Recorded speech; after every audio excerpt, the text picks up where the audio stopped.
Good morning, everyone, and welcome to day 2 of the 77th Presidential Advisory Council on HIV/AIDS Full Council meeting. I am John Weisman and serve as the co-chair for PACHA, and use he, him pronouns, and am a professor of the practice at the University of North Carolina Gillings School of Global Public Health.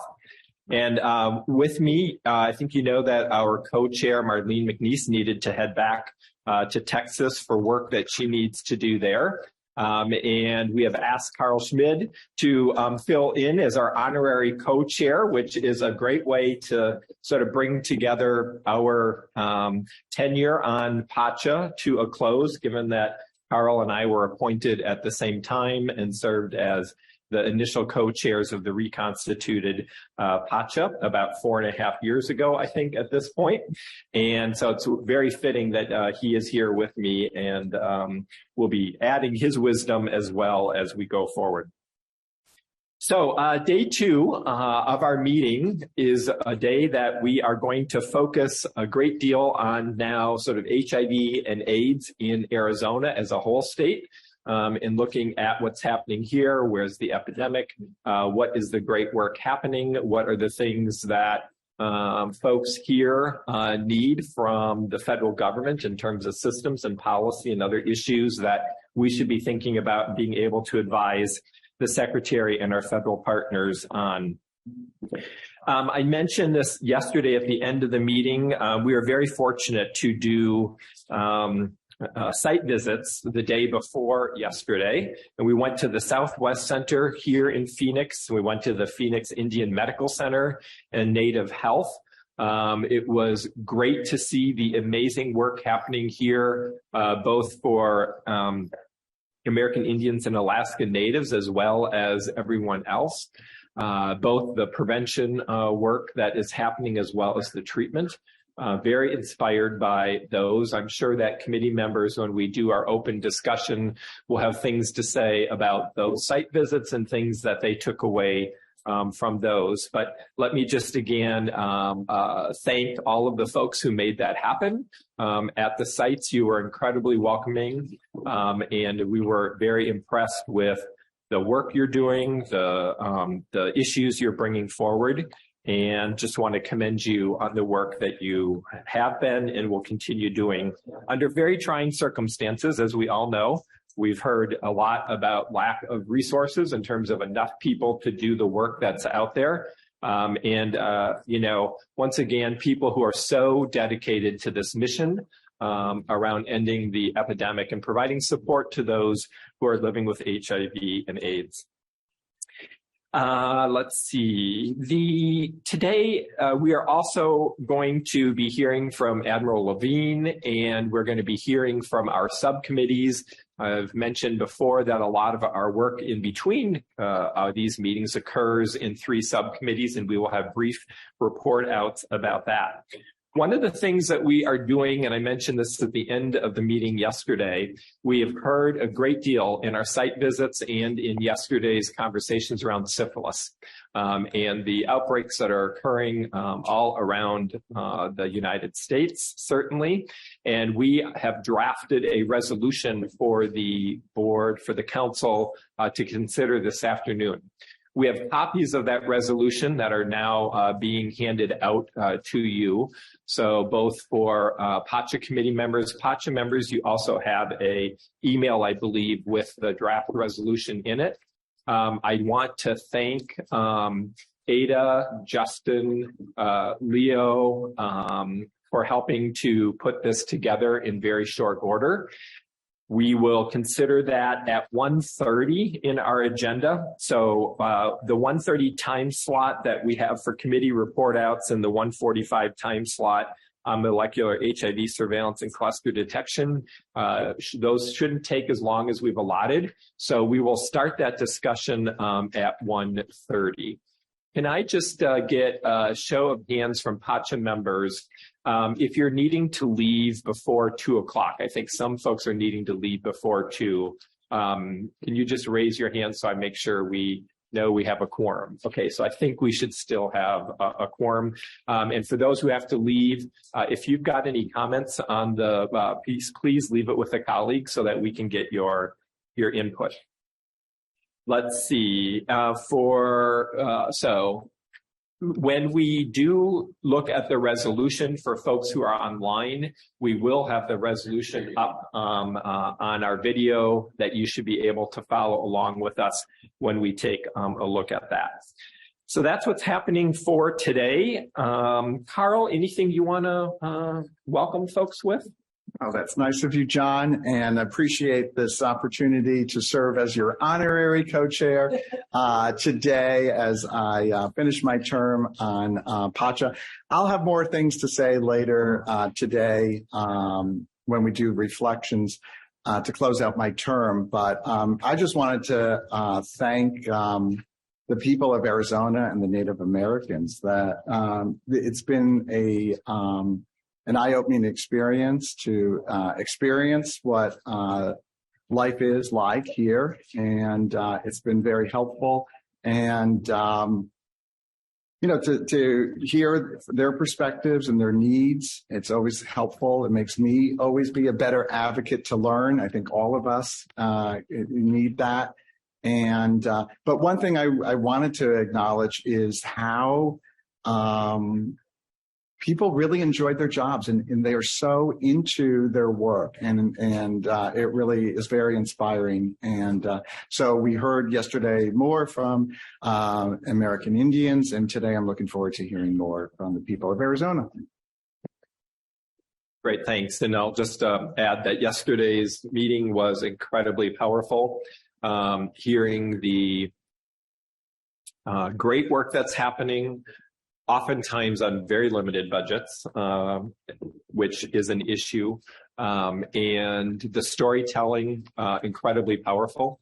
So I know all of us yesterday were very moved, and want to again thank Laura and Rick for getting the sort of agenda so nicely put together yesterday, for bringing great speakers to us, and you've given us a lot to think on, and I think for PACHA to be able to move forward on in what our advice can be to the federal government. So thanks for that.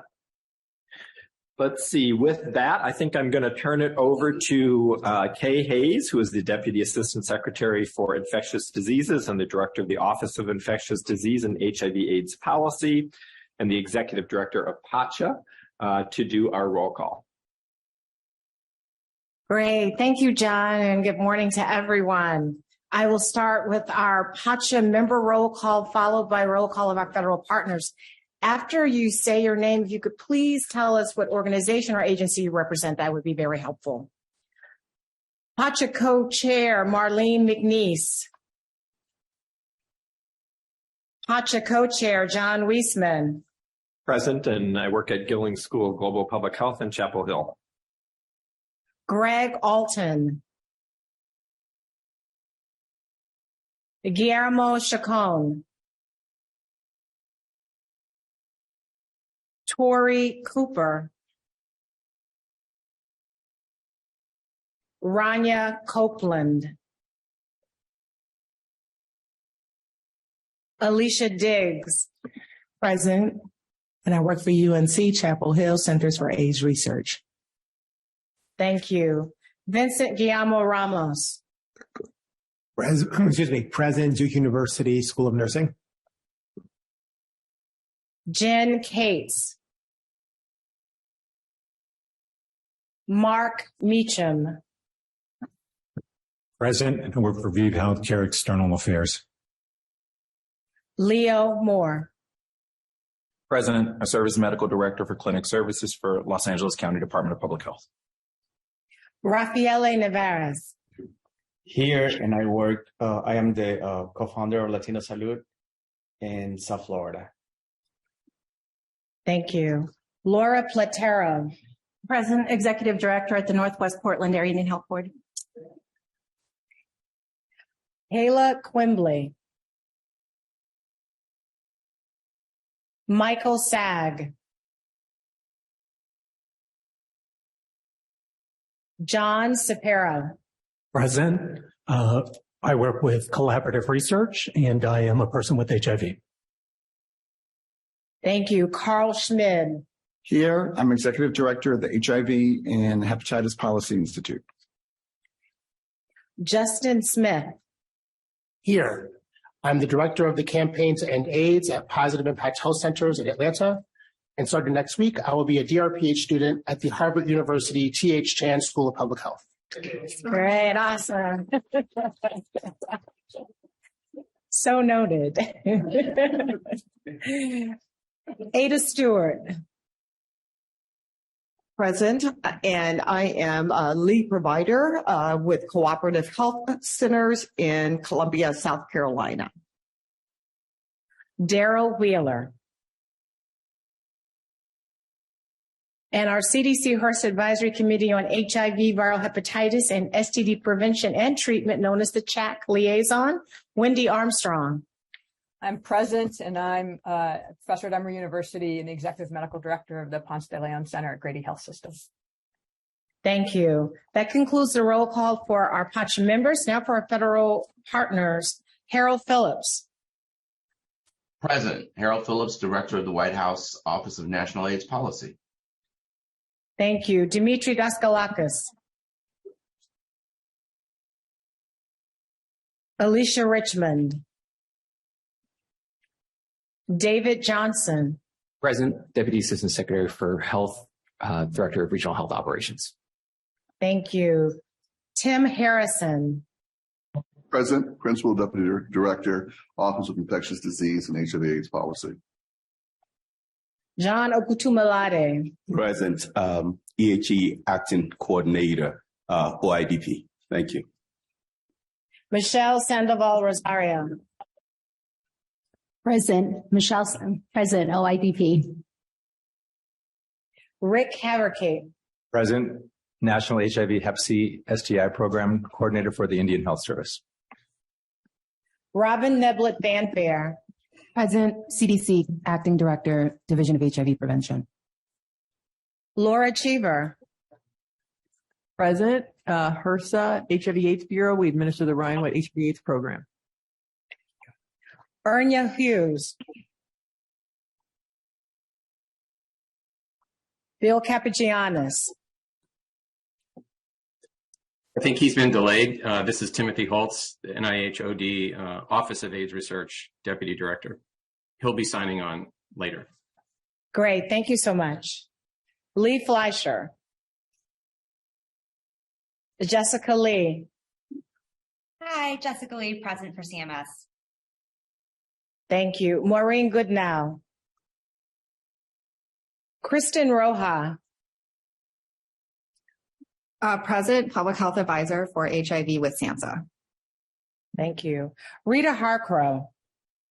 Hi, Rita Harcrow, HUD, Office of HIV/AIDS Housing, Washington. Thank you. Thank you. Edwin Walker. Present, represented by Andrea Callow, Administration for Community Living. Thank you. William Dilday. Present. I am with PEPFAR at the State Department. Thank you. Caroline Tallow. Here, alternate designated federal officer for PACHA and senior management analyst in OIDP. Thank you. Sharonda Brown. Present, Deputy Director of Operations, OIDP. Nellie Gazarian. Present, Senior Policy Analyst, OIDP. Thank you. That concludes the federal roll call. John, I turn it back over to you. Thank you very much. And let me also just welcome all of the folks who have joined us virtually. We appreciate you joining our meeting and welcome your comments. If you have any written comments that you want to make, that we still are receiving written comments, and you can send those comments to PACHA at HHS.gov. So that's PACHA at HHS.gov. And if we receive those comments by the close of business on Wednesday, July 12th, we'll make sure that all PACHA council members receive your input. And for PACHA members and our federal partners who are online, if you want to participate in the conversation, please raise your hand. We do have folks who are monitoring that, and we'll be able to call upon you. And if for some reason we don't see your virtual hand, feel free to jump in when you can. Hey, with that, I am pleased to move us along on the agenda. We're going to be hearing from Wendy Armstrong, who Kay just said a little bit ago is the liaison to PACHA from the CDC HRSA Advisory Committee on HIV, viral hepatitis, and STD prevention and treatment. Wendy is a professor of medicine at Emory University and the executive medical director at Grady Health System. So Wendy, welcome. Thank you so much, and I'm so sorry not to be there in person, but clinic awaits. Let me frame a little bit what I am presenting to you today. So in my role as the CHAC liaison, we, as with virtually every in virtually every discussion with anyone involved in HIV in any way, I think the issue of workforce comes to the fore. And so the same is true of this group, and the same is true of CHAC. And you know, at CHAC we have a workforce work group that was constituted last November. Actually, the chair of that group. So a little funny that I'm presenting here because Vincent was the chair. So Vincent, please feel free to jump in and say things. Drafted a series of recommendations, but in hopes of really not being overly repetitive and thinking that we could have a stronger voice together, we wanted to present these recommendations to this group and think about developing a joint letter that could move forward that we would both agree to. And so what you have in your packet is not a fully formed letter. It doesn't have the framing, et cetera, that we would use. It was more of a way to begin a discussion about the recommendations that were approved at CHAC to see if these are in line with something PACHA would be in agreement or how we could strengthen them. And so with that background, I'll say that really a few main themes emerged. And again, none of these are going to be new news to anyone in the room or online.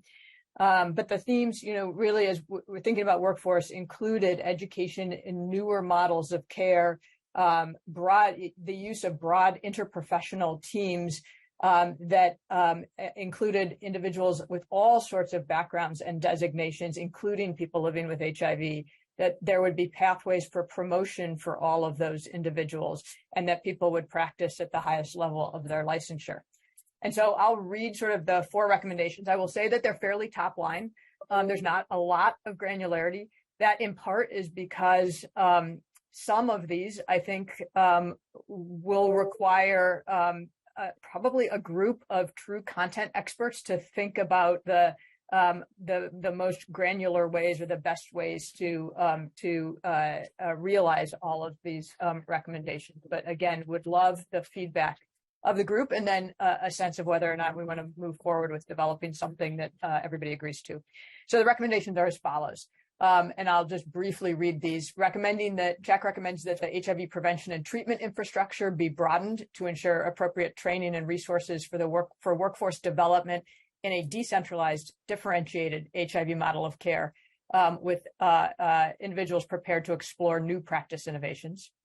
They recommend that all HIV team members, and this is not an inclusive list that you see in front of you, be integrated as part of the workforce with appropriate training standards, compensation, and paths for promotion, and be provided the infrastructure to optimize care.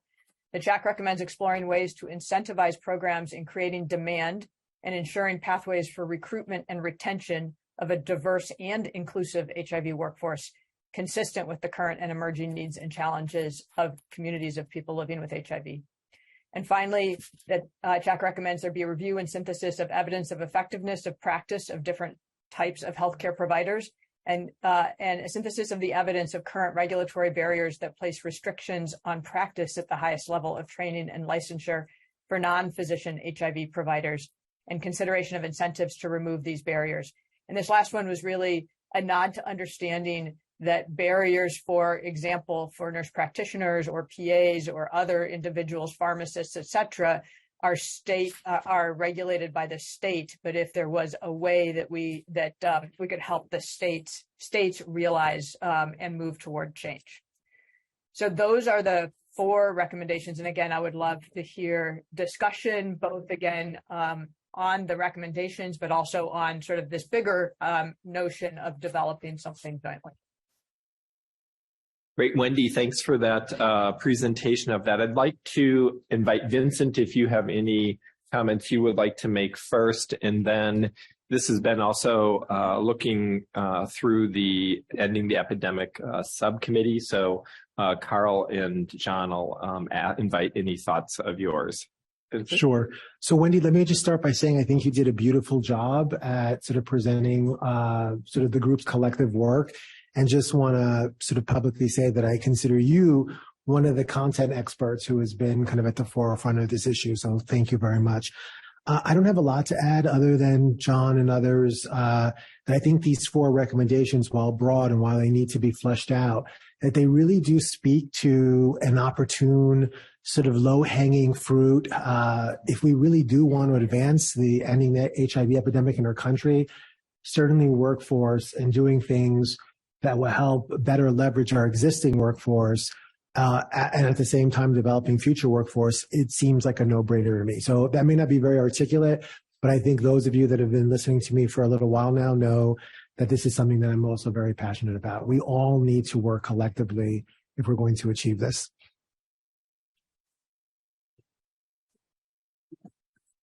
I'm going to agree. This is a very important topic that needs to be addressed. And we hear it everywhere we go. These ideas, these principles look good. So speaking for the Ending the HIV Epidemic Subcommittee, I think it would be great to do something with the CHAC and turn these these principles into some actionable items by the government. And I think that's what the role of PACHA is to suggest things to the federal government. So maybe, starting with these principles, but actually add some actionable items like, propose a, X type of program or work with existing agencies, or is there, different, I'm looking at Laura Cheever's looking at me right now. The Ryan White HRSA has such a great, workforce, within the workforce programs at HRSA, do this, suggest that we do this. So turn it into actionable items. I also think, and I'm sure John Saparo will comment on this, but I'm not going to steal too much because I don't want to steal what he's going to say, but we really need to focus on people living with HIV, and I'm going to let you comment on that. And I also would invite the Stigma and Disparities subcommittee to offer their comments as well. So I hope that we would turn this to the subcommittee, work with CHAC in the next couple months, and bring it back hopefully in September that we could pass something. John? Yeah, I think that I would just add, I'm really pleased with this as well. Carl talked about incorporating people with lived experience in all of our work. And I think that that's been dramatically demonstrated both by our site visits that we had earlier this week with Phoenix Indian Medical Center, Southwest Center, and Native Health. Each of them discussed ways that they are incorporating new dynamic people with lived experience into their work, and not only into their work in the sense of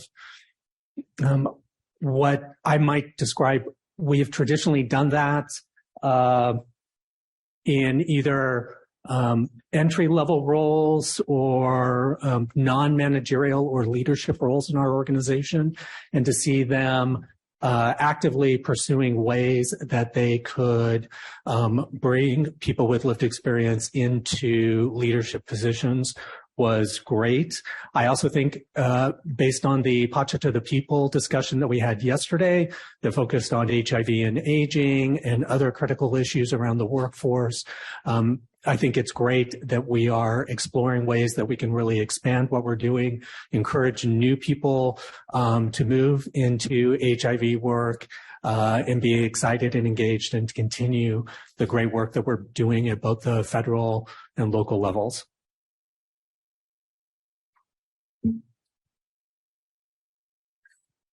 Wendy, does this sound good to you?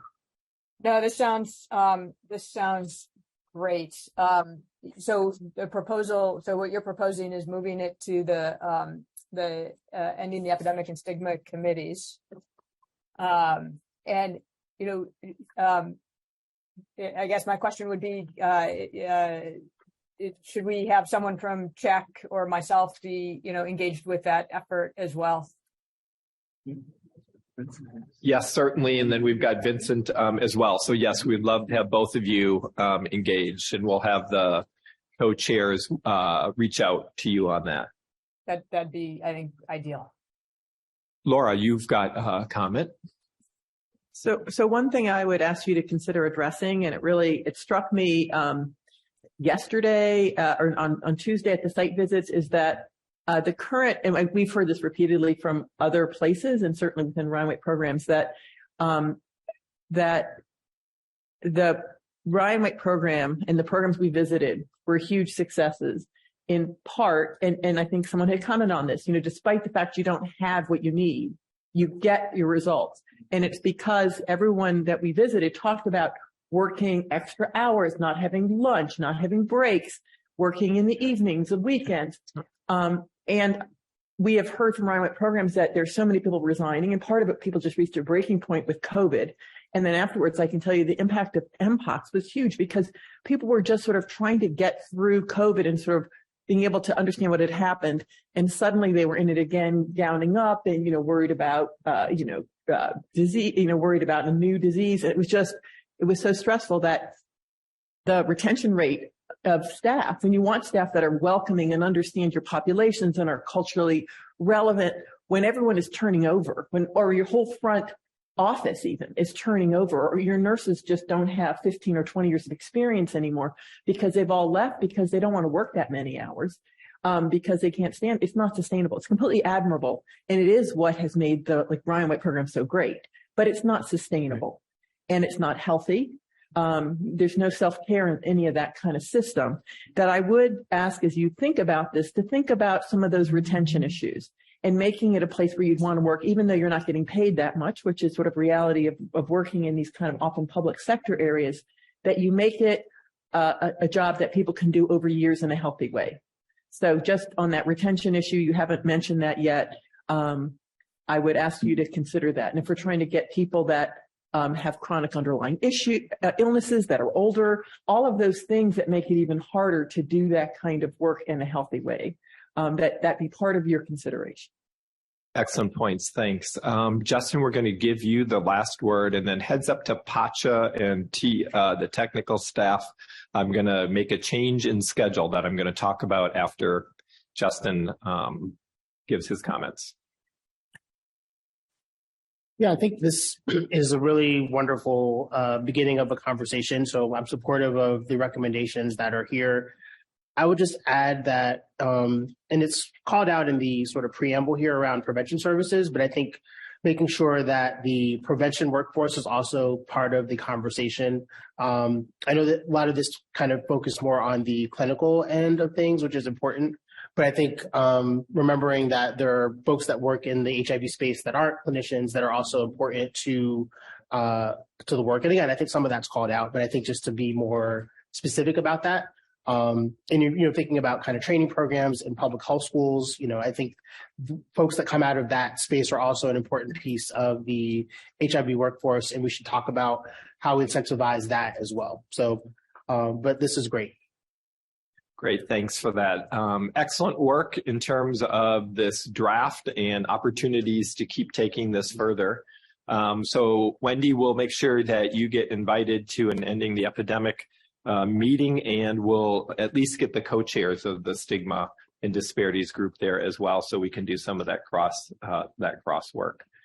All right, so we will move to that committee and look forward to moving this forward. Great, thank you. Great, Wendy, I see you're on my screen. Good to see you now. No, likewise, and thanks. All right. So for everyone, we have done the quorum check, and we have quorum now, but we will not have quorum perhaps this afternoon. So we are going to, at 11:05, take a few minutes first to look at the resolution and have any discussion around the resolution, and then hopefully pass a resolution at that time. We're going to therefore move lunch probably about 15 minutes. So this is also a heads up to the speakers. Is that something you can accommodate? Well, 15. Okay, thank you so much. Appreciate that. We have an important resolution we do want to, I think, get the council to consider.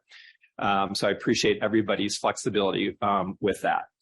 So not taking any more time, let's move to now really the focused discussion around ending the HIV epidemic in Arizona. Facilitating this section of the agenda will be John Shapiro. John is the co-chair of Ending the HIV Epidemic in the U.S. and is the director of Ending the HIV Epidemic with Collaborative Research, LLC, and has been a long-term committee member as well of PACHA. So John, turning it over to you. Thank you so much. I am really excited to be facilitating this panel today. For those of you who don't know, I live here in Phoenix, Arizona, and I've called Arizona my home since 1976. I will let you guess how long that has been in terms of my age. I was diagnosed here in metropolitan Phoenix in 1989 and consider myself a local Ryan White success story as Ryan White Services began here in the late 1990s. I was a Ryan White client, and I really truly believe that I am here today because of the program itself, the people that I encountered through that program, and the support that I received not only from those individuals, but from my community as well. I'm really excited to share the great work that is being done in Arizona, both at the state and county level, and then later on today at the local level. I think you will be impressed by the innovation, the change, and the wonderful work that they have been doing for many, many years. And I'm going to share first three people that I truly love and have had the opportunity to work with. First, we'll be hearing from Carmen Batista, the Division Administrator for the Ryan White Program at Maricopa County Department of Public Health.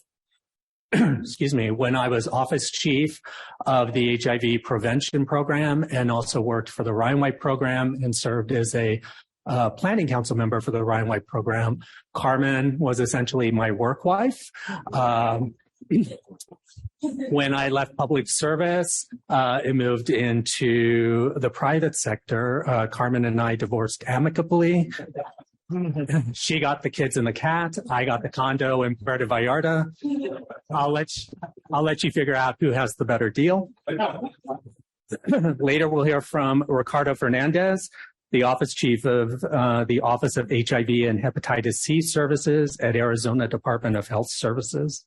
I had the opportunity to work with Ricardo for several years at the State Health Department, and if there is anybody who deserves to have a Superman S on his chest, it is Ricardo. He has been relentless in his work to improve care and service delivery throughout Arizona, and he can tell you anything and everything about HIV that's going on both locally and nationally.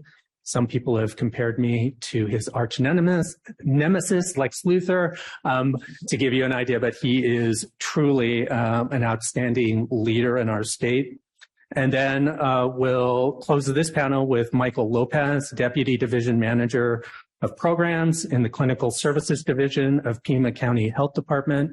Michael and I have worked kind of peripherally, even though Tucson is 2 hours away, it might as well be an entirely different state.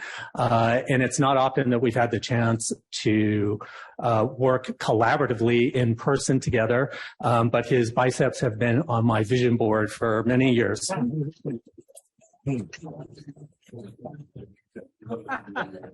Hashtag swole. And then So Carmen, why don't we start with you and you can discuss the work that Maricopa County Public Health is doing. Well, thank you, John. Okay.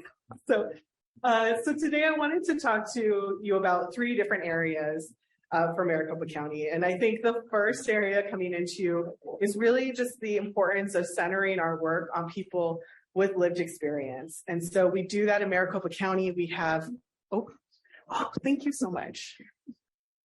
I'm not like, you have to be 10% smarter than the object you're trying to operate. And I appreciate the assist. So we're focusing on and centering our work on people with lived experience. We do that in a number of different ways.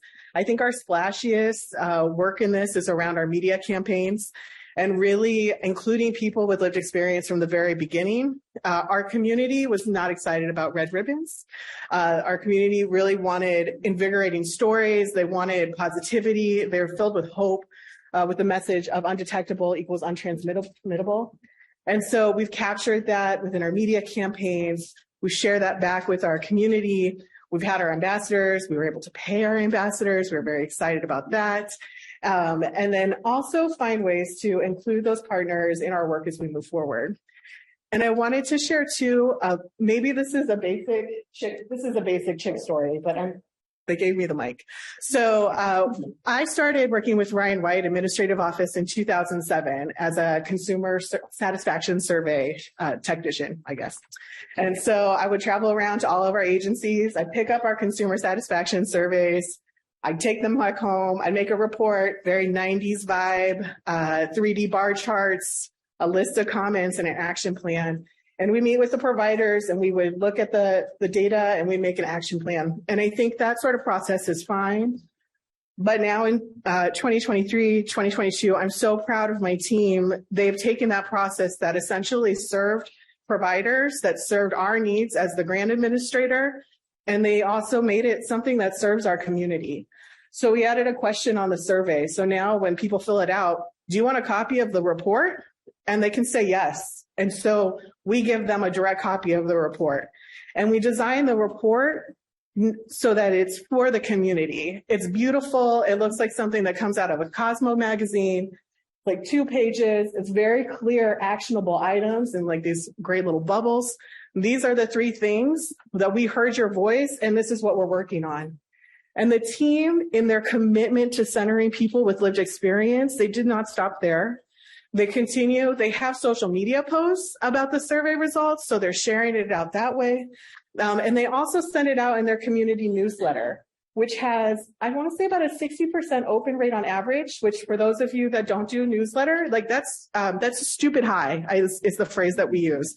And I think that's because in that newsletter, our team listens to people want pictures and they don't want a lot of words. We have a lot of words, but we keep them to ourselves and we give them the few words in the newsletter and people open it and they find value. And so having this, even a simple process like a consumer satisfaction survey transformed so that it's not just checking a box, but it is really designed for meeting the needs of our community and it is designed to go back to the people that we are serving has been something I think that's been really important in our program. The next thing I want to talk about is we're very fortunate to receive Ending the HIV Epidemic funding. And with that, we really tried to provide an entrepreneurial lens. So none of us are real entrepreneurs. Some of you at the table might be, so we're doing our best. But I think this question of what would our services look like if our clients didn't have to come to us? So really rethinking through, instead of having hoops, or maybe you can join for this one part, you can get your case management and your medical care, but like, how do we make it seamless? And one of our team members, she talked about this concept. We want it to be a lazy river. Like you get in the raft, and if you're not familiar with lazy rivers, it's kind of a little circular circle, and the water just pushes you along, and you just roll around it. And so we've done a couple different things, like our ADAP and our Part A applications are joint. We have other systems where we're looking at making that process a little bit easier. So when we have community health worker trainings for our community so that they can be part of that workforce, we've also identified these folks need an internship. So what is the internship that we can just plug you right into? And so finding these sort of mechanisms to engage our community, I think, has been really important. And then also to have these different avenues where people can plug in. So again, thinking about a business, and I like this concept of a sales funnel where you like start with awareness, people are making decisions, but they have exposure before they can make a decision to buy. And so for us, we have our newsletters, we have our social media, we have this constant presence. And then we also have options. We love when community members join our planning council, but like not everybody wants to be on a planning council. So finding ways, so finding ways, where can people participate? Do they want to be an ambassador where they share their story? Are they interested? Could they review documents that are going out to the public to make sure that we're writing in a way that resonates with our community? Are they participating in other EHE initiatives where they're getting experience and value out of that as well? And so finding different ways for people to come and participate with us. And then the third and final thing I really wanted to talk about was just the importance of relationships. I have Ricardo's cell phone number. He's at the state from the Part A county. Like, I can call him if I need anything, and vice versa. Although, to be fair, that normally goes one way more than the others. But I think this sort of having these partnerships has been so critical for our community, for having these joint eligibility projects. And Ricardo and I regularly, we both know we're right, but we're not always saying the same thing. And we're able to compromise and work together and achieve bigger things. So, for example, when we recently worked on our opioid work, and I was like, hey, we want to do a vending machine with shared materials, with like harm reduction materials for HIV and for substance use. He's like, I don't really know what you're talking about, but I'm willing to meet with you so we can figure out a way to do that. And as we see that the federal government with the funds, like braided funding is more and more of a critical concept, having those relationships in place positions us to be able to braid those funds from different areas at the state and at the county level. And I'm going to return it back to John, or back to Ricardo. We'll take questions for all. We'll take questions for all of the panel at the end of the discussion. So next we'll go to Ricardo Fernandez. Yes. And bring it close, please. Okay. Good morning, everyone. It's a privilege to be here with all of you and to be here with folks I've worked with for many years. It's wonderful to be here. Ricardo, just a moment. You'll need to put that very close to you because we need it close to you so it'll pick up on the. Is this close enough? Perfect. Okay, sorry. All right. So good morning, everyone. Thank you so much for letting me come. It's a privilege to be here with so many of my friends and partners for many years and working with HIV. I think I just wanted to briefly provide kind of an overview of some of the state's efforts as a whole. And by the state, I mean really all of our community partners, people living with HIV, community organizations, people who are engaged in the work to end HIV, and that work together to develop our integrated plan to address HIV in Arizona. And our integrated planning process began in 2021, at the very beginning of 2021, in the middle of the pandemic. So it was a fun, intense time to both be working on pandemic response and integrated planning. But the community really came together. We did very thorough needs assessments with the community. I can't even count the number of community engagement groups and focus groups we did. I think it was well over 100 over a year that we did to get feedback and input from folks into our integrated planning. We were able to bring in stakeholders and get feedback from our partners in Part A, in our HOPWA programs, in our Intertribal Council of Arizona partners, and really create a plan that was very community driven. And I think that will help us move forward in our work towards ending the HIV epidemic in Arizona. And we aligned the plan with the pillars. So in the diagnosed pillar, our focus is on improving and expanding integrated HIV and hepatitis C and STI testing. I think as many folks know, all these three epidemics are very closely correlated, particularly in some of our priority populations. Syphilis is a key indicator for risk for acquiring HIV, especially among gay and bisexual men. So wanting to make sure that we integrate our approaches to services, integrate our testing, and working to decrease stigma for people so that they can come and get tested, they can be diagnosed, and they can be engaged in care. In our prevent pillar, we really obviously want to reduce transmission of HIV and hepatitis C, and really working to develop programming and improve our programming among MSM of color, young adults, gender expansive folks, and folks who use currently or used to use drugs. These are some of the folks that currently we see in our data. We do not have the best treatment outcomes for it. We need to do more work to improve, and we need to have a special emphasis to make sure that our programs are supportive and welcoming and will actually help the folks that need the assistance the most get prevention and care services. In our treat pillar, we're focusing on really the basics, on rapidly linking people to HIV, to hepatitis C, and STI care. Looking at there's rapid start protocols that have been developed here in Arizona, which I imagine Dr. Van Egg will probably talk about more later. He has championed through Fast Track Cities. But our hope is to continue to expand that and grow that in Maricopa County, and expand that through other parts of the state, and expanding to further to PrEP and hepatitis C and addressing syphilis as well. And then the other side of that coin is retaining folks in care, because it's wonderful if you can get people in the door, but then will they keep coming through that door? So we want to make sure that we keep people engaged and that our programs respond to that and work with that. And then the final element of the integrated plan that the community developed was really strengthening our statewide systems of care and how we coordinate and interact with each other and work with each other. And in Arizona, also looking at building capacity for cluster detection and response, and engaging and educating the community in cluster detection and response, molecular surveillance, and working on that area.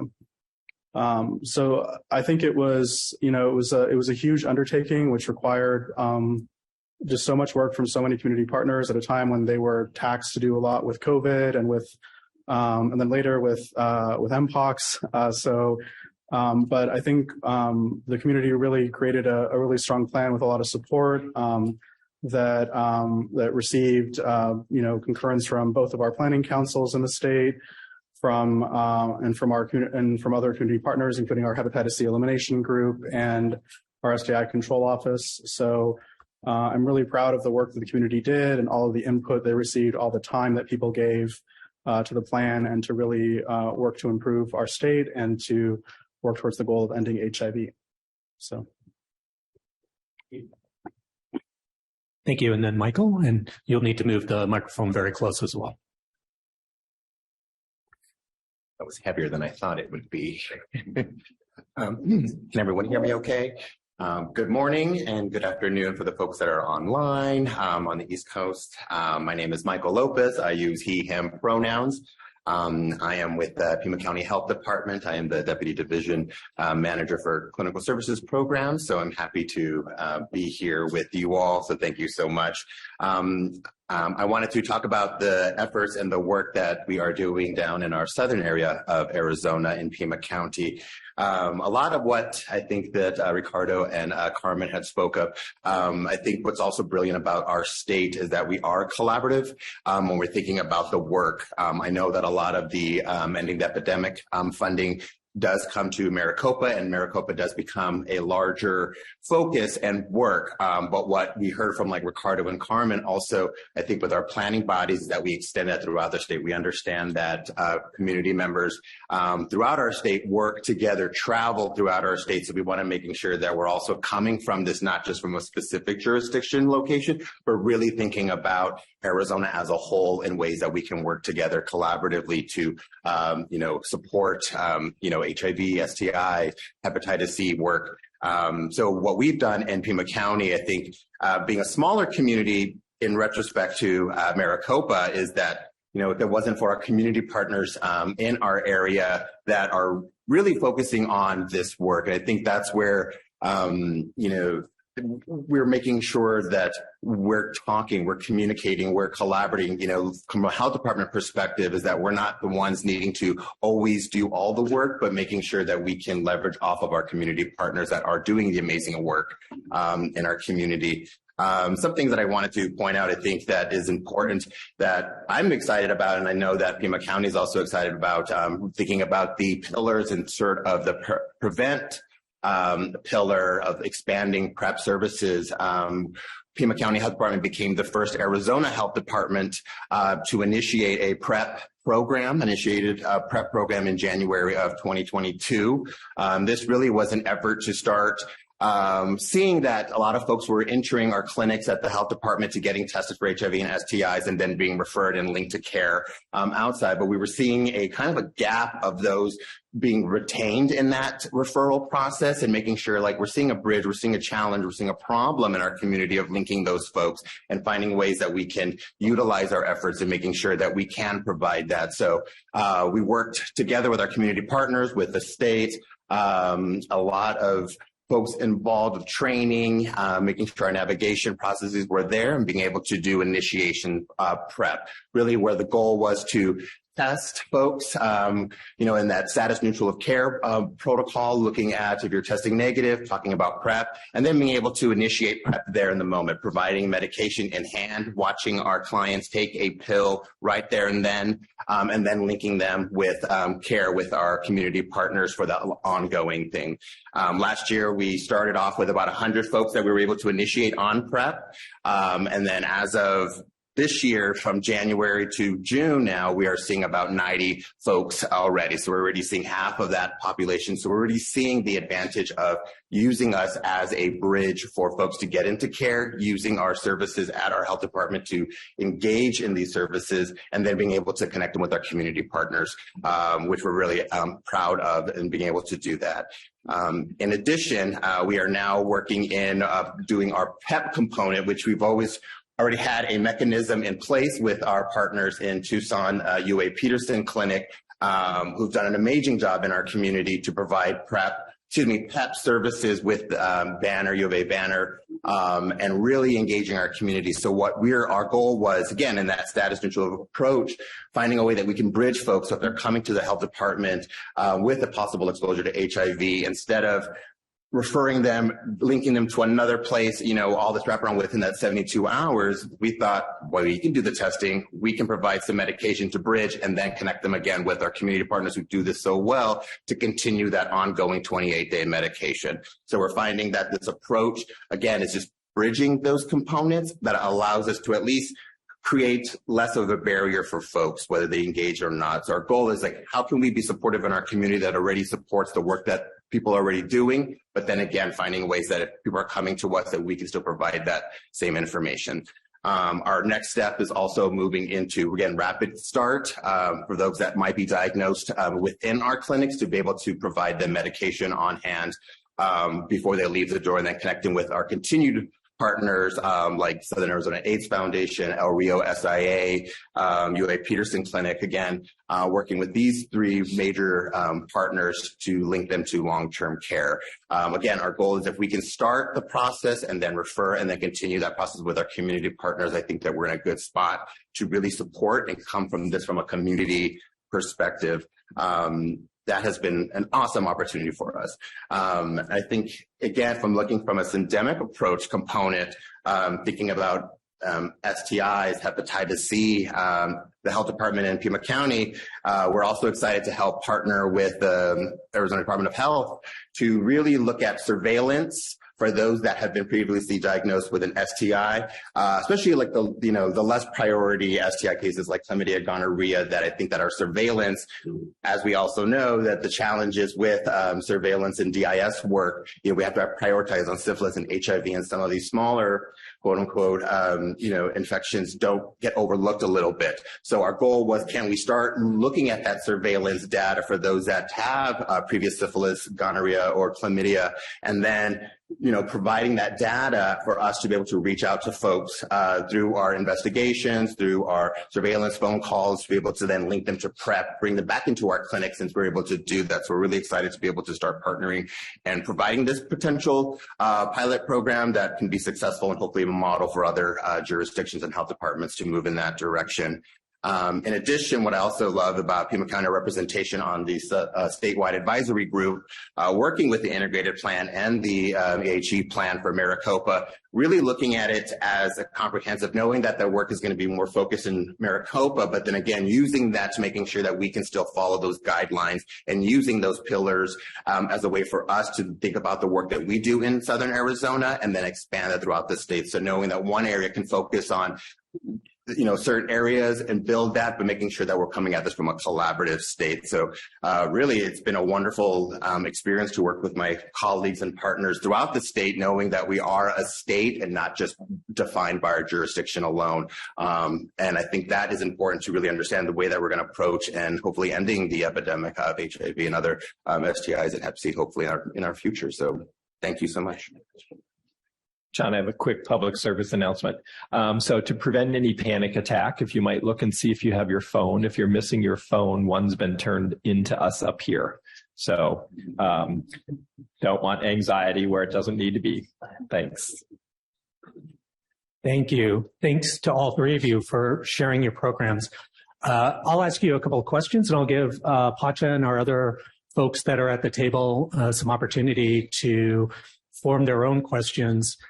This meeting, PACHA meeting, has really focused on the American Indian and Alaska Native communities and what's being done to address those populations. And I'll say from a personal perspective, given my history in the local community anyway, in Maricopa County, I think that the funding programmatically has tended to follow the incidence of those communities, and perhaps not the greater needs of those communities. And I was wondering if you might be able to share anything that you're doing programmatically or partnerships with other folks to address those folks and do some great HIV prevention and care work with them.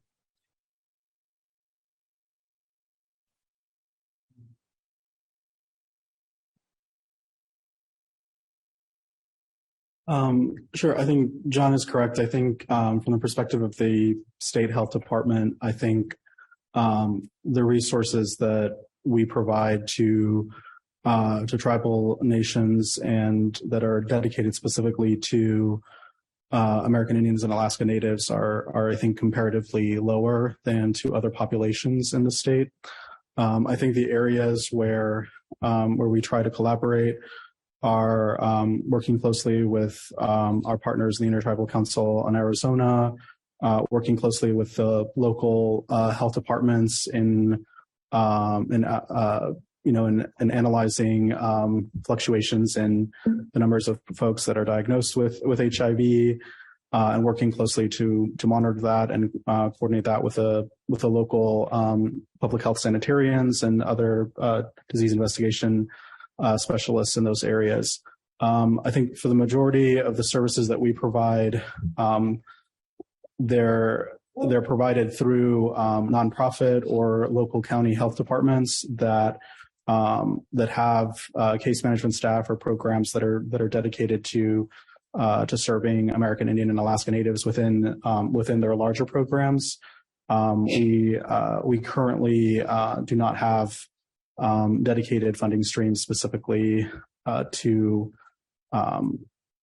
any of the American Indian tribes or anything like that. So I think most of our emphasis is in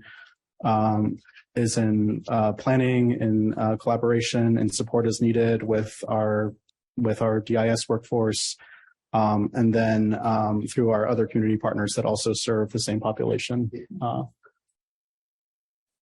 So I think for Maricopa County, for Ryan White Part A, we contract with Phoenix Indian Medical Center, which has an HIV Center of Excellence. And just credit to PIMC. They are doing amazing work. They have like one-stop shop. So they have folks that come from 4 or 5 hours away that drive into town. So they try to coordinate, like you can get your dental visit, you get your medical visit. You need a vaccine? We'll have a nurse get you a shot. Like they take care of the service and the client right there. And in some conversations, Ryan White is it's like a bonus because of the structure of IHS and the services that they do have, but really finding ways that we can support their clients. And I think it really comes down to the staff that are there are incredible, and they are the driving force. And then I think for us too, we have started with EHE to start making some relationships with ITCA, which is the Intertribal Council of Arizona.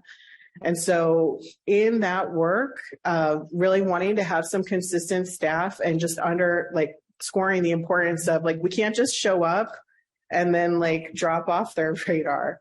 So really being intentional about a sustained partnership so that as there are opportunities, we can work together. And I think over the past couple of years, what's been especially challenging, at PIMC, a lot of their workforce is public health corps. So they have been deployed on COVID-related items, other items. So from the administrative perspective, trying to find ways that we can reduce the burden on their requirements to partner with us. So we've worked really hard to meet them in that way. And then just giving a little bit of space, because our folks that are working in the tribal communities have been dealing with a lot and have been doing an incredible amount. Michael? Thank you. I definitely want to echo what my colleagues were speaking of. I think that also the challenge for us is that definitely the resources, but I think that again, the more that you are open and to the partnerships, which one of the great partnerships in Tucson that we are working with is the Tucson Indian Center, who are beginning to open up a new clinic again, offering our support services in the way that we can offer what we're able to provide, but then really letting them take ownership a lot of it. And I think that is definitely a big contribution to be able to see the work that they're doing, what services can they provide, and then what are the wraparound services that we can provide and be able to offset that, makes that stronger community. And I think that's also the way to build community trust in those efforts, right? And being able to see one entity being able to be a strong force and an entity in that, and then being able to provide the supplemental support and then showing our great partnership with that. In Pima County, again, we have a lot more rural and southern areas, especially with our tribal nations, southwest and southeast to Arizona.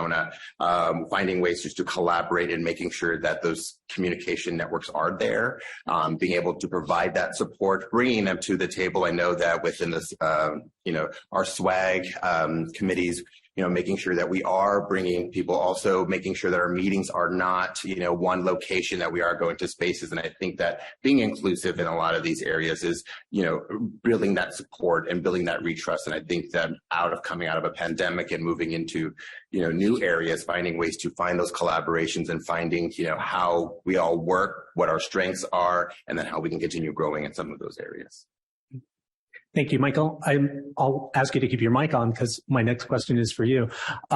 Could you talk a little bit about the work that Pima County and the surrounding area is doing regarding undocumented individuals in terms of access to care and prevention? Yes, great question.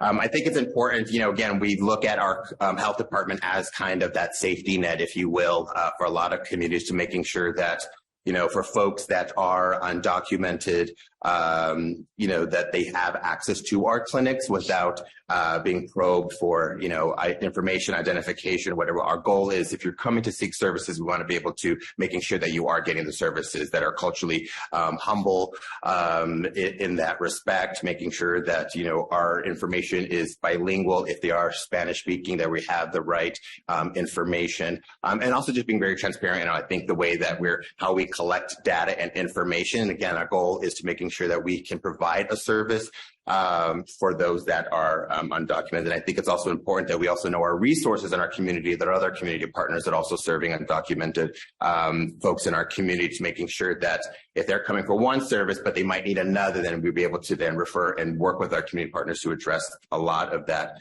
particular areas. A lot of our goals as also, I think, was also with PrEP as an example, is to making sure that they have that information both in English and Spanish, so that if they are coming from Mexico to get services, like, do they have the right information to be able to take that back so they can continue with that care, or finding ways that if they are utilizing services in Southern Arizona or rural areas, that they know where we can get that information. So our goal has always been trying to be very collaborative and working with our community partners to making sure that we know the resources that our community for folks, what are those needs, what are those barriers, and then thinking collectively and how to then figure out ways to making sure that, you know, we're not creating more barriers, but finding ways that we can find paths to success and finding paths to care. That has been always our big goal, and we won't stop making sure that, again, we know that we are a safety net. Public health is a priority for our community. We want to be the healthiest, but that also includes our brothers and sisters from the south of our border, and making sure all areas that we can, making sure that we can accommodate and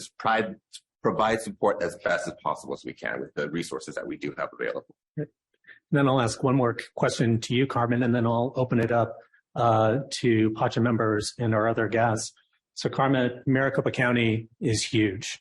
It's one of the largest counties in the nation.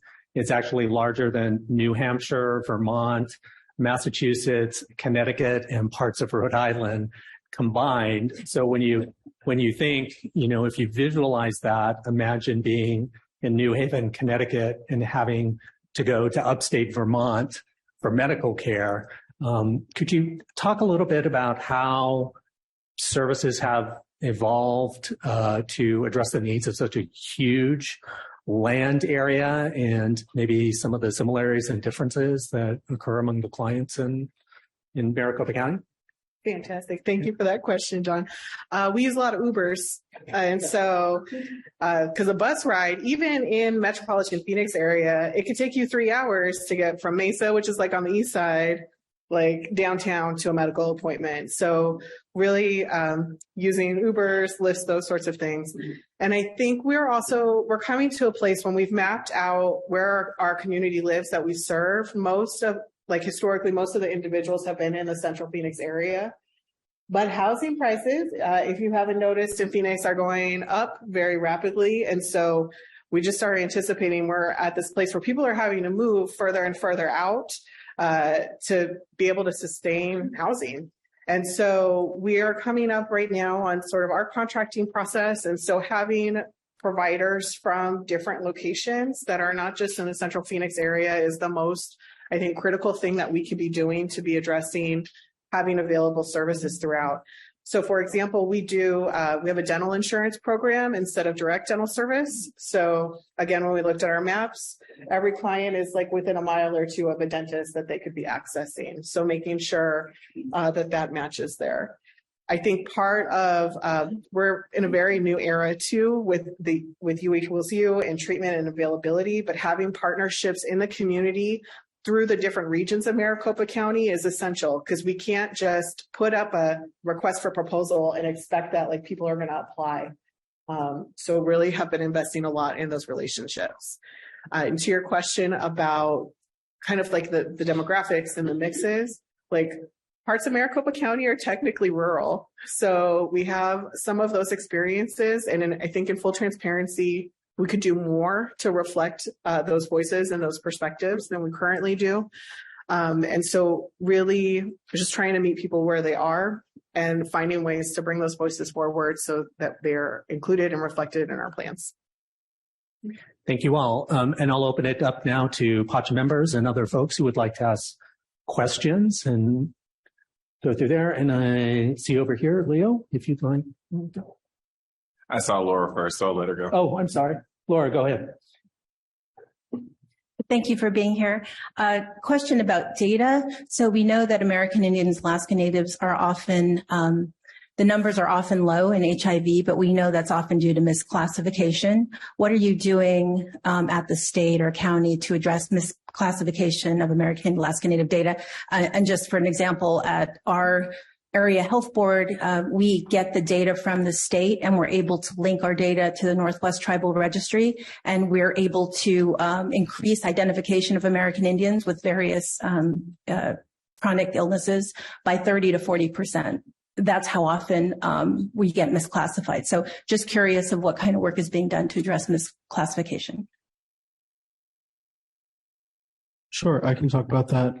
So at the state, I've been working with our business intelligence office at the state, working on data sharing agreements with tribal nations.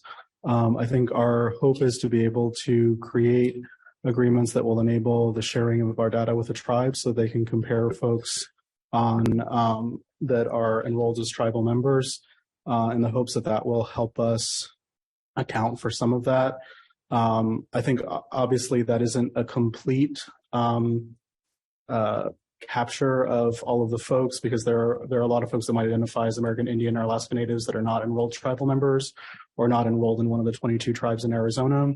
But that is a project that we've been working on. I think there's, for a lot of the reasons that folks described yesterday, I think there's challenges and distrust along with creating some of those agreements, but that is something that we've begun to work on, and that we're hopeful will help us address some of that, those data deficiencies that we have in.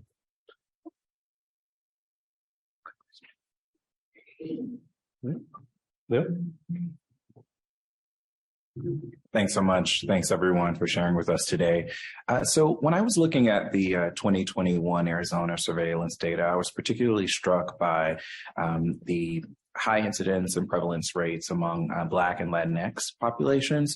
So I was particularly wondering, are there other HIV centers of excellence outside of the Phoenix Indian Medical Center throughout Maricopa County and Arizona, just knowing that those populations may not be able to access services through IHS? Thanks.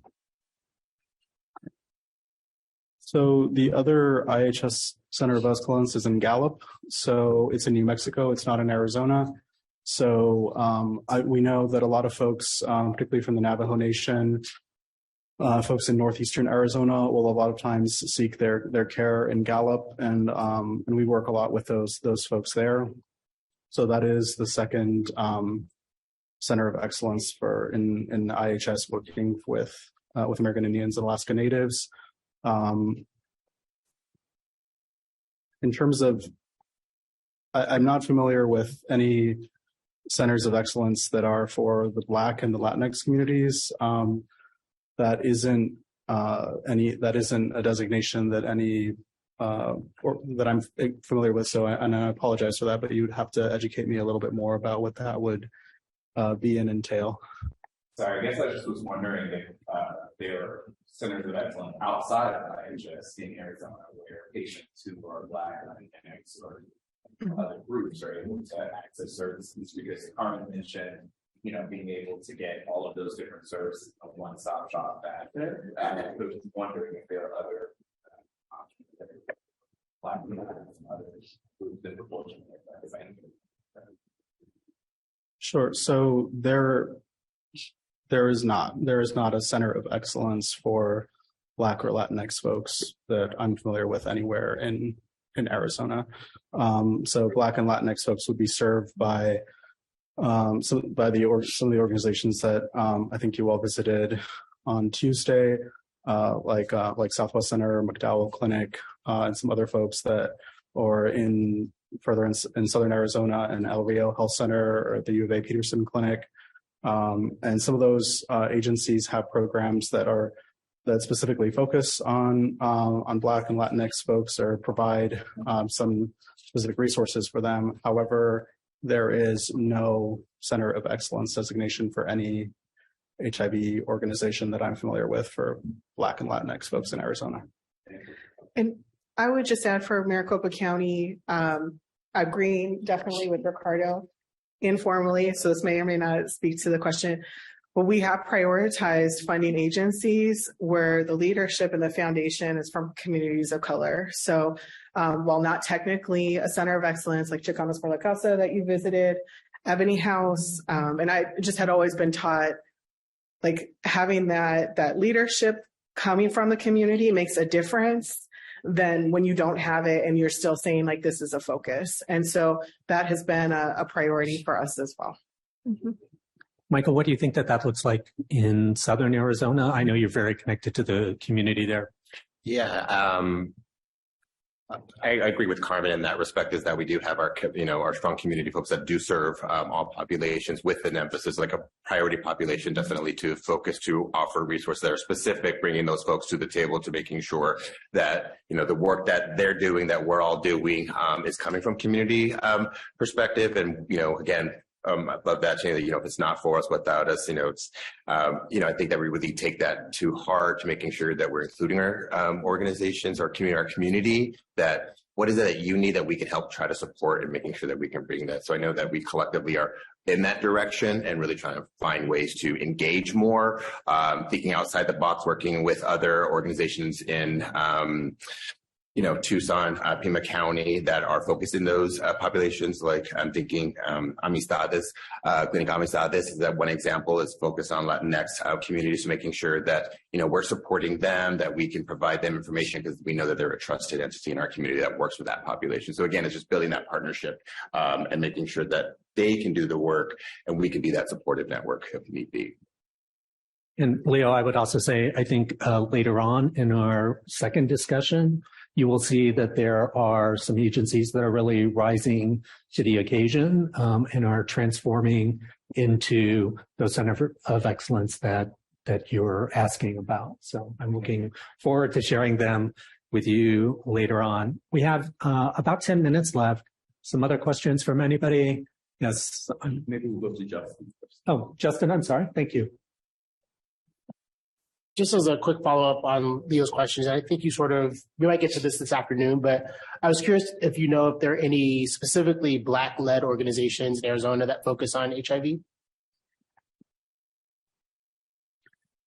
There are, I think Carmen mentioned Ebony House in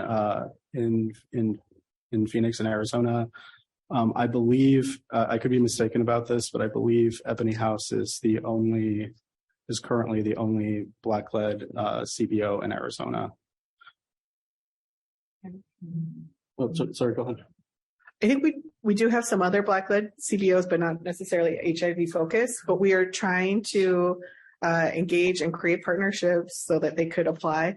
I think it's always this balance too of how can we make their processes streamlined, because it's still pretty administratively burdensome and we still have a lot of rules for folks.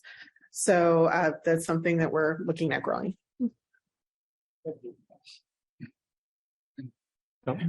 Thank you. Thank you for such an excellent presentation. Thank you, Carmen, Ricardo, and Michael. It's been great learning what is happening out there in Arizona. One of the statements you started with, Carmen, and I think we might have been on a phone call before, because when I was covering for Region 9, we did some work with the Arizona Faith Network. So thanks for your service in the state. You started with a statement that says that what will our services look like if they did not have to come to us? And I think that was a very, very powerful and important statement, and how you've been building systems to ensure that there are efficiencies in the work that you do. And Ricardo, you walked us through the testing, prevention, treatment, and all the work that has been done in that area. And Michael, you talked about the PrEP work, status neutral work, and syndemic approach. My question is probably 1 in 3, and the essence of this question is, we started Ending the HIV Epidemic initiative work in about 2019. And it's been a journey and it's been a learning process. Initial focus on the 4 main strategies, moving on to greater work on the systemic and holistic perspective as we do the work. And also with the Biden administration focusing on health inequities and trying to bridge health inequities and looking at social determinants of health. So my question is more or less, since the program started and as you've been going through this journey, what are the key lessons learned that you picked up in the work, as in what is working? If I'm to pivot my activities for greater efficiencies and impact, what are those things that we think we can do? And lastly, what are the main gaps that if these gaps are met, it will shift the needle significantly towards ending the epidemic in the state?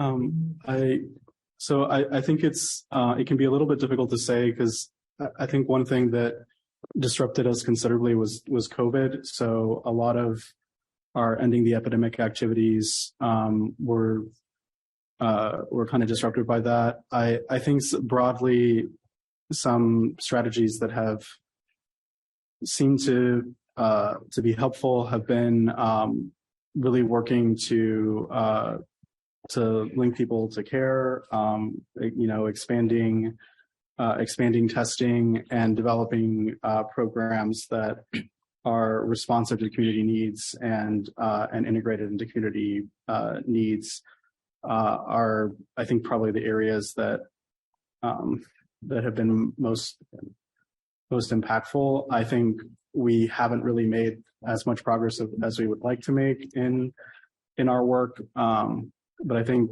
very generally, I think those have been impactful. In terms of some challenges, I think sometimes funding for a lot of activities, particularly for like HIV prevention and STI activities, can be challenging. And I think folks here are familiar with the debt ceiling deal that resulted in the rescission of years 4 and 5 of CDC funding for that makes it very challenging to be as comprehensive as we would like in some of our community work, and it can increase some of the risks and chances of people acquiring HIV as we're not able to provide as holistic or as comprehensive a support as we would like to provide. So.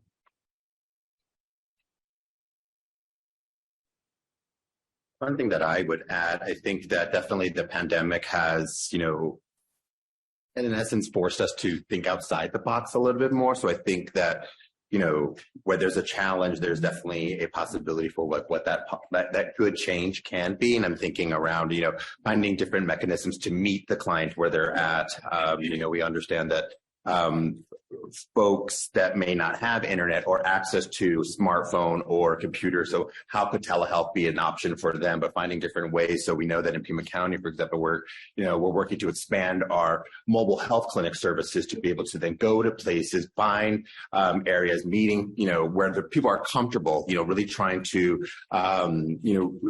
make the clinic not so clinicky, I think, or what a public health clinic might look like, really trying to transform the way that identity looks, to be able to show that we are present, being visible in services, whether it's just doing different outreach events, whether you're providing a service or you're just providing education, and really thinking about what does that look like. I think that some other challenges and ways of thinking about programming is that, reducing that red tape for paying our folks, our community members, to give their opinion. And I think that has been a larger conversation, not just locally, but nationally, right? Is that, we want folks to come to the table. We want their opinion, like what is going to work for them, and then letting us just help set that up. But then again, it's not fair that if we're asking folks to join planning bodies or get their community insights of like what would work and how do we actually do that without doing a proper compensation or finding ways to put them into that workforce, where we're talking about, workforce development, but then these are the folks that can do that, removing, stigma in the terms of folks that might have been using drugs, and what does that look like, or folks that are doing sex work, and other these stigmatized, taboo type of things, and that we know that they're important to the work that we're doing because that is lived experience, finding ways to really reduce that from like a federal, and I'm speaking that from like a county perspective of like, there's too much little bit of red tape, that finding ways is difficult, but, finding a little bit more leverage to offer that. And I think that would create more trust within our community, but then offer more resources and really help them lead that. So I think, again, because of that, allowed us to really think about these and ask these questions and not be afraid to call it out, really and that's our goal, I think. John, thanks for the thoughtful question. And it is good to see you again as well. So I think for us, Maricopa County has a health disparities calculator where we take the eligibility data that's collected and we look at more than 180 different combinations to see what's variable and what's statistically significant as disparities within our community. And so in the past year or two, we've seen about a 17% improvement in viral suppression among young Black, gay, bisexual, and other same-gender loving men, which is pretty impressive. Like, we're excited for it. And a couple of things that have really contributed to those improvements. We have, again, those media campaigns. So people come to our positivelyuaz.com website.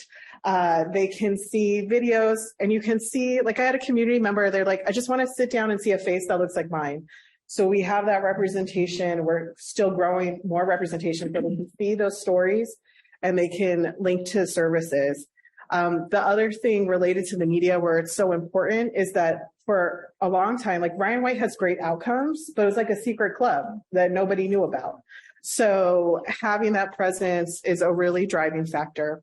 The other things that have been really significant for making these improvements have been case investigations, where our providers have had a kind of like a systemized process of looking at who's not staying in care, who's not achieving viral suppression, and then going back to look at what are the reasons.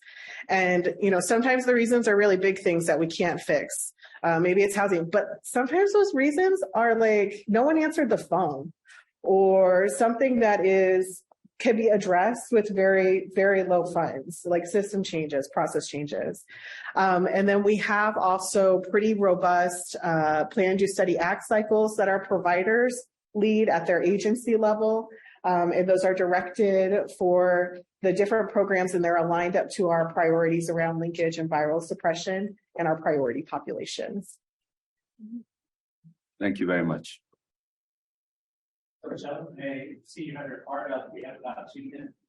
We have about 2 minutes. Okay. I'm- Unless any of the PACHA members have additional questions or comments, I'd rather give it to them. The only thing I want to say, it's great to see you all. And one thing that really stands out to me, and even hearing, is the relationships and the collaborative efforts you all have with the state and the county, because we know there's different funding streams going to different partners. So I want to give you all kudos, because often what we see is these silos in states where the county's not working with the state. So wanted to give kudos and maybe ask one of you what recommendations you have for those states that struggle with breaking those silos, because it's so critical for us ending the HIV epidemic. Phone a friend. Like, sometimes we have to go to our federal partners. Sometimes the feds are really good at posting, like, who's the Part B contact? Oh, it's Ricardo. Like, NASDAQ has a directory, but it might be hard for me to find, because I don't work with SAMHSA regularly. It might be hard for me to find. So who's the SAMHSA local project director? But I could ask my project officer, and my project officer can almost always help me find a connection at that other federal agency. Thank you for that, Carmen. And thank you all three for the great insight and the great work that you're doing in Arizona. And we will conclude this session. Please give them a round of applause.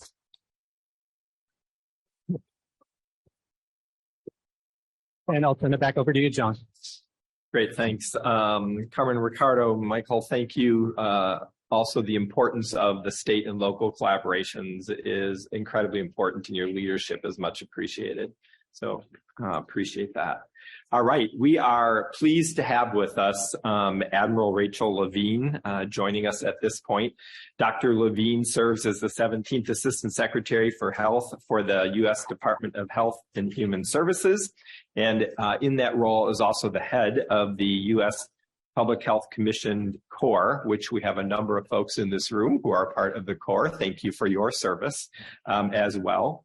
Dr. Levine is a physician, started in academic medicine, focused on the intersection between mental and physical health, treating children, adolescents, and young adults. Then as the Pennsylvania Physician General and later as the Pennsylvania Secretary of Health, she addressed COVID-19, the opioid crisis, behavioral health, and many other public health challenges. And it's my pleasure to introduce my colleague, when we were state health officials as well, together to our meeting. Dr. Levine, welcome. Well, thank you very much, John. I appreciate the introduction. And greetings to council members, federal colleagues, community partners in Arizona, and from across the nation.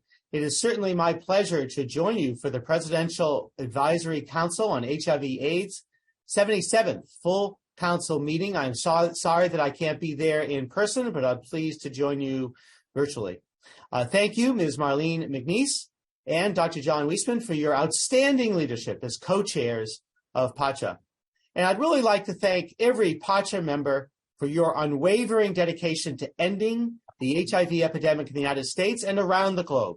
Your advice and insights provide significant contributions to our work at HHS and beyond. And I would like to extend my sincere gratitude to Ms. Kay Hayes, Deputy Assistant Secretary for Infectious Disease and HIV Policy, for her exceptional leadership in her 27 different roles that she has. Her dedication is unwavering and her impact is very profound. Yes, 27 different roles, I counted. Before I dive into my remarks, I also want to say Happy Pride. As many of you know, HHS is leading important policy initiatives to advance the health and well-being for LGBTQIA+ people who live in America. And we are working to implement President Biden's national HIV/AIDS strategy, working to keep our community safe from Mpox and addressing health disparities head on. As you might have heard, I am formally announcing that this is a summer of pride. So the summer of pride is an opportunity to catalyze change. Pride to me always means hope, but also an opportunity to catalyze change for our communities, change for our states, and change across the nation. And it's going to take all of us working together to accomplish that. In addition to all of our very important policy work, I do want to encourage each of us to also prioritize our own physical and mental health, take tangible actions like quitting smoking, getting an HIV test, routine cancer screening, and if you're at risk and you have not been vaccinated for Mpox, please get vaccinated. When it comes to addressing public health challenges like the ones I just mentioned, PACHA and I share a common value. We recognize that our power lies within people. We understand that true progress can only be achieved and sustained when we intentionally engage, empower, and support the individuals and communities who bear the burden of the public health issues that we're working to address. And that's why I've always been inspired by PACHA to the people and the meetings that you have held in many of the jurisdictions that are involved in the Ending the HIV Epidemic program. Through both strategic site visits, which I've been pleased to join you on, community listening sessions, PACHA to the people has helped amplify diverse voices from across the nation to illuminate innovative approaches and to highlight local concerns, which are very important. And through these activities, PACHA has gathered valuable input and insights to inform impactful recommendations. I am pleased that PACHA to the people has guided you to Phoenix to bring a focus on ensuring that our national efforts to end the HIV epidemic includes communities along the border, includes the American Indian and Alaska Native communities, and many other communities, the Latinx community, and many other communities in Arizona. Historically, American Indian, Alaska Native populations have faced discrimination, marginalization, and loss of trust due to the mistreatment by the medical system. So today, right in the heart of Arizona, you are surrounded by a rich tapestry of cultures, histories, and traditions. I hope this serves as a powerful reminder of the strength and the resilience that has carried these communities through centuries of adversity. It is within this backdrop that we forge ahead, fueled by the opportunity to create a brighter future. We know that engaging American Indian, Alaska Native communities and supporting their tailored efforts is absolutely crucial to our goal of ending the HIV epidemic for everyone, everywhere. I am proud that through our Minority HIV/AIDS Fund, we supported the Indian Health Service and their partners in their review of the 3 national strategies: the National HIV/AIDS Strategic Plan, the Viral Hepatitis National Strategic Plan, and the Sexually Transmitted Infections National Strategic Plan to develop the Indigenous Strategic Plan, also known as IDIGI-HAS, INDIGI/HAS. This strategy, established by effective Indigenous pathway, complementary to the national strategies, allows Indigenous stakeholders to formulate their own responses to this endemic in their communities by incorporating local governance and Indigenous knowledge. American Indian, Alaska Native communities face various barriers to HIV prevention, treatment, and care. These include limited access to healthcare, especially in rural and remote areas, stigma and discrimination, cultural and historical trauma, and socioeconomic challenges such as poverty and unemployment. Additionally, higher rates of sexually transmitted infections and viral hepatitis can also impact HIV prevalence. In recent years, the United States has witnessed a concerning surge in STIs, including chlamydia, gonorrhea, and particularly syphilis. In particular, the rates of syphilis have been increasing across all genders, age groups, and regions of the country. And of utmost concern, especially, given my role as a pediatrician, are the cases of congenital syphilis, which can lead to severe health complications and even death in newborns. The number of congenital syphilis cases has seen a staggering 701.5% increase over the past decade. 701.5% increase over the past decade. So addressing STIs, especially such as syphilis, in American Indian, Alaska Native populations is of paramount concern and importance. It is a mission that resonates with urgency, with compassion, and of course with health equity. And by confronting this head on, we have the power to safeguard the health and well-being of generations to come. By focusing on tribal nations, PACHA has reinforced that to effectively end HIV in AI-AN communities, we must work collectively with unwavering dedication, cultural humility, and appreciation for the unique assets of these communities and a deep understanding of the specific challenges that they face. So I am grateful that over the past 2 days in your site visits and panel discussions, you have had the opportunity to learn about the impact of the HIV epidemic in the Phoenix area. I understand that you have heard from a number of impactful speakers about the innovative approaches being taken by key systems and partners engaged in the HIV response in Indian country and beyond, and witnessed the incredible power of storytelling. Today brings another informative chapter as you learn more about the experiences of other partners working to end the HIV epidemic in Maricopa and Pima counties and across Arizona. Their stories and perspectives are vital in shaping our understanding of their successes, challenges, and promise of the EHE, Ending HIV Epidemic initiative on the ground. By listening to their voices, we gain a deeper appreciation for the unique circumstances faced in different communities and the innovative solutions that they have tailored to strengthen HIV services, which in turn helps inform our strategies. I am grateful to all of the community, county, tribal, and state partners you are hearing from during this meeting. Their dedication, their perseverance, innovation, and collaborative efforts are moving their communities and our nation closer towards our collective goal of truly ending the HIV epidemic. One of the EHE initiative pillars is diagnose. To achieve our goal of ending the HIV epidemic, we must diagnose all people with HIV as soon as they acquire it so that we can support them in connecting to syndemic and holistic care that not only improves their health outcomes and quality of life, but it helps reduce HIV transmission. Expanding awareness of and access to HIV testing is crucial because truly treatment is prevention and prevention is treatment. This week's observance of National HIV Testing Day contributed to these efforts, and the theme of this year's observance was to take the test and take the next step. Take the test and take the next step. A call to action to encourage HIV testing is a key step to good sexual health and wellness, regardless of the result. HIV Testing Day, and really every day, provides us with opportunities to spread the word about the many ways that people can access HIV testing in clinics and health departments and community-based settings, including facilitating access to HIV self-testing.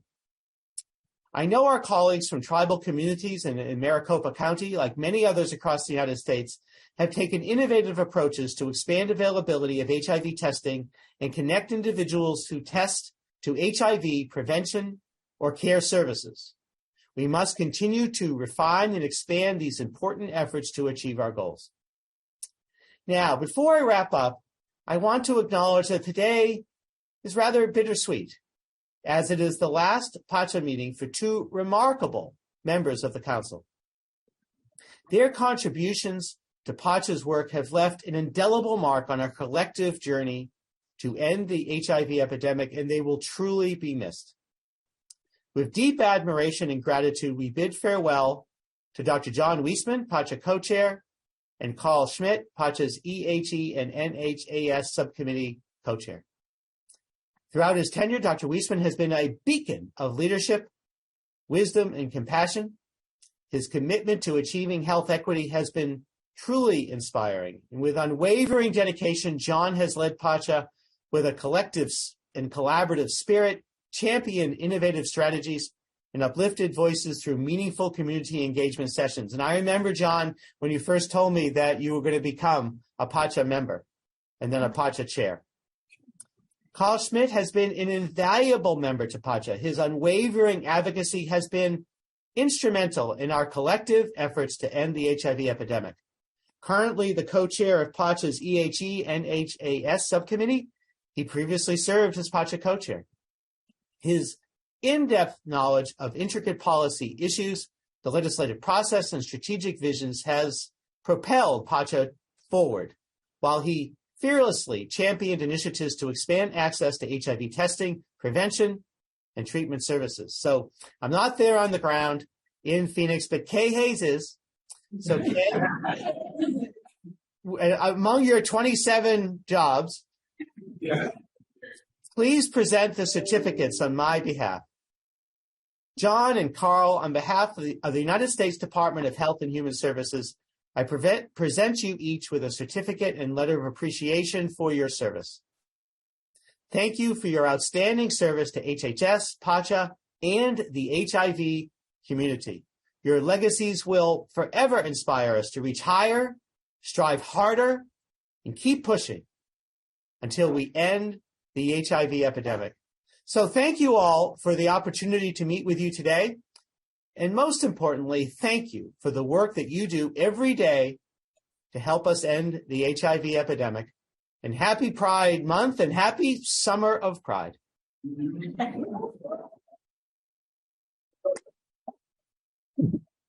Thank you so much, Admiral Levine. Bye-bye now. Thank you. So we have these wonderful plaques, and we also have a letter that Admiral Levine signed to John and Carl, basically describing what she just so eloquently said, so I don't need to restate it. But just a heartfelt thank you to these two leaders that stepped in, reconstituted PACHA, and just kept pushing. You know, I like to say keep it moving. They did exactly that, so.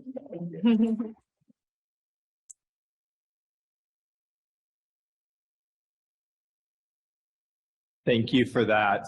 Did Admiral Levine need to sign off? Is she? She's off. Okay. Well, I really wanted to thank her for this, her leadership as well. And even though she's not here, I really wanted to tell her how thankful and appreciative I am of her as a transgender woman leading in the health and human services arena in government and leading honestly, forthrightly, with lots of courage and humility, and really wanted to express my pride to her. And I think she's an inspiration to all of us and gives hope to many. So even though she's not here, I know that will get carried back, and just appreciate that she joined us as well today. And Carl, congratulations. I think we'll say more this afternoon on our closing remarks, but John's always so much better coming up with the words faster. Don't know about that. Marlene does it better than either of us. And we know you're in good hands, and that you will be in good hands with other leadership as well. So we will take a break now. Just a reminder that we're going to quickly at 11:05 look at the draft resolution around, as it is entitled, Resolution Concerning Urgent Action Recommended for Syphilis Endemic. You just heard the Admiral talk about that and mention that, so it's very timely. PACHA members, you have a hard copy in front of you.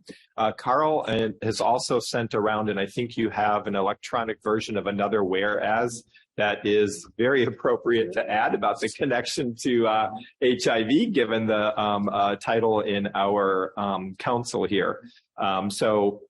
I think we'll propose adding that as the first whereas, but if you can take a look at both of those, be as prepared as you can to discuss any input you have. We will reconvene at 11:05 with that as our first agenda item. Produced by the U.S. Department of Health and Human Services.